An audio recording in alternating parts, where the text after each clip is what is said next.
voudrais préciser qu'à ce jour, lundi 20 avril 2020, le Bénin compte au total 54 cas confirmés, dont 40, quoique positifs au test de dépistage, ne présentent aucun signe de la maladie. Ces personnes sont isolées et prises en charge. 13 autres personnes porteuses de la maladie ne présentent pas de signes de gravité particulière. Elles sont hospitalisées et déjà sous traitement. En outre, nous avons enregistré un décès et parmi les 54 cas contrôlés positifs, nous avons 27 personnes guéries.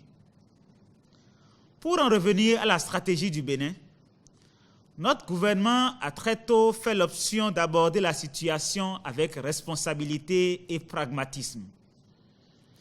C'est ainsi que nous avons rapidement prospecté les fournisseurs et passé nos premières commandes de matériel de médicaments.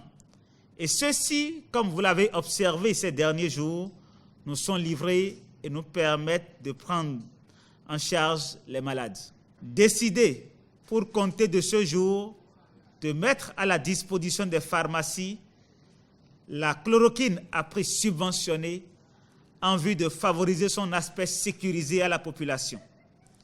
Cette option se justifie par le fait que nous anticipons que les contacts seront de plus en plus observés et si leur prise en charge se fait précocement, nous maximiserons les chances de ne pas aboutir aux complications sources de décès.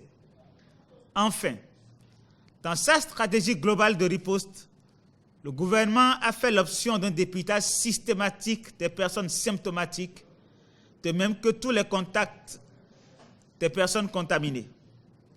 Par ailleurs, certains groupes considérés comme plus exposés, notamment le personnel médical et paramédical, le personnel des forces de défense et de sécurité, la communauté pénitentiaire, bénéficieront d'un dépistage systématique. C'est dans ce cadre que nous avons réceptionné plusieurs équipements permettant de rendre opérationnels de nombreux laboratoires de dépistage.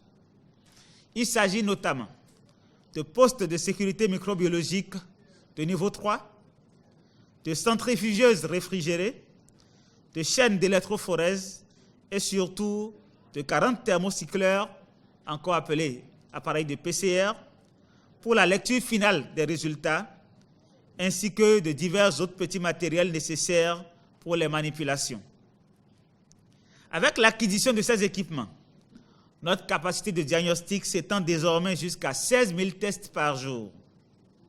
C'est la combinaison de toutes ces mesures qui nous permet de faire face à la pandémie et d'espérer, si chacun de nous apporte sa contribution, de la maîtriser de façon à pouvoir continuer à exister le temps qu'elle s'éteigne. Pour ce faire, je voudrais profiter de l'occasion pour dire aux populations que le gouvernement a pris les mesures qu'il faut. Ce faisant, il remplit son devoir. Il est donc nécessaire que chacun de nous, chaque citoyen où qu'il se trouve, respecte les dites mesures et les fasse respecter autour de lui.